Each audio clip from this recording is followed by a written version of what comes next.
আজকের এই 54 বছর পরে এসে আমরা চাই একটি মানবিক দেশ যেখানে সবাই অধিকার পাবে। আমরা চাই এমন একটি দেশ যেখানে মত প্রকাশের স্বাধীনতা থাকবে, দাবিদারীদের বিরুদ্ধে কথা বলতে পারবো না এমন একটি শিক্ষা ব্যবস্থা চাপিয়ে আমার জাতির এই প্রজন্ম, আমার জাতির সন্তানদেরকে তারা ধ্বংস করেছে। ছাত্রলীগ এক সন্ত্রাসী মূল কেন্দ্র বানিয়েছিল শিক্ষা অঙ্গনকে। বিগত 54 বছরে আমাদের সবচাইতে বড় ক্ষতির জায়গা হলো আমাদের সংস্কৃতি তারা ধ্বংস করেছে।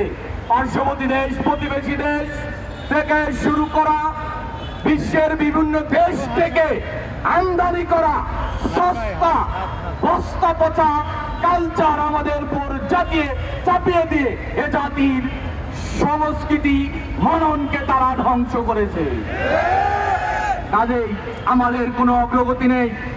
আমরা যদি বলি আমাদের অগ্রগতির কথা, তাহলে আমরা বলতে পারি স্বাধীনতার যুদ্ধে যে ঘটনা ঘটেনি আমরা দেখেছি। পিলখানা ঘটনার মধ্য দিয়ে 36 ঘন্টার ব্যবধানে সেনা কর্মকর্তা সহ বিভিন্ন ব্যক্তি 36 ঘন্টায় 74 জনকে হত্যা করেছে হাসিনা এবং তার মাফিয়া গঙ্গা। কাজেই আমাদের কোনো অগ্রগতি নেই। আমরা বলতে চাই আজকের এই 54 বছর পরে এসে আমরা চাই একটি মানবিক দেশ যেখানে সবাই অধিকার পাবে। আমরা চাই এমন একটি দেশ যেখানে মত প্রকাশের স্বাধীনতা থাকবে। সানবিট সব দিবে সামাল। সানবিট ম্যাজিক প্রেস ডিশওয়াশিং এর মাথা ঘোরানো সলিউশন।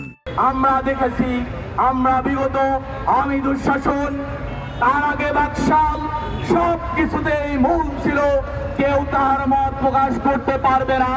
মিডিয়াকে বন্ধ করা হয়েছিল। মিডিয়ার টুটি চেপে ধরে শুধুমাত্র নিজেদের দলীয় এবং নিজেদের গুণগান ব্যতীত আর কোনো কিছু আমরা মিডিয়ায় দেখি নাই। কাজেই তারা মত প্রকাশের স্বাধীনতা কেড়েছে। তারা আমাদের অর্থনৈতিক আমাদের অগ্রগতির বাধা ছিল। তারা কালচারাল অঙ্গন ধ্বংস করেছে। তারা ধ্বংস করেছে আমাদের শিক্ষাঙ্গন। বিগত দুঃশাসন, তার আগে আমরা দেখেছি ঢাকা বিশ্ববিদ্যালয়, চট্টগ্রাম বিশ্ববিদ্যালয়, রাজশাহী বিশ্ববিদ্যালয়, ইসলামী বিশ্ববিদ্যালয় সহ সকল বিশ্ববিদ্যালয় ছিল এই খুনি হাসিনা, তার দোসরদের, তার সহযোগীদের, তার অঙ্গ সংগঠন ছাত্রলীগ এক সন্ত্রাসী মূল কেন্দ্র বানিয়েছিল শিক্ষা অঙ্গনকে। কাজেই আমাদের কোনো অগ্রযাত্রা নেই। শিক্ষায় আমাদেরকে এমন করে গড়া হয়েছে, যে শিক্ষা ব্যবস্থায় আমরা আধিপত্যবাদী দাবিদারীদের বিরুদ্ধে কথা বলতে পারবো না এমন একটি শিক্ষা ব্যবস্থা চাপিয়ে আমার জাতির এই প্রজন্ম, আমার জাতির সন্তানদেরকে তারা ধ্বংস করেছে।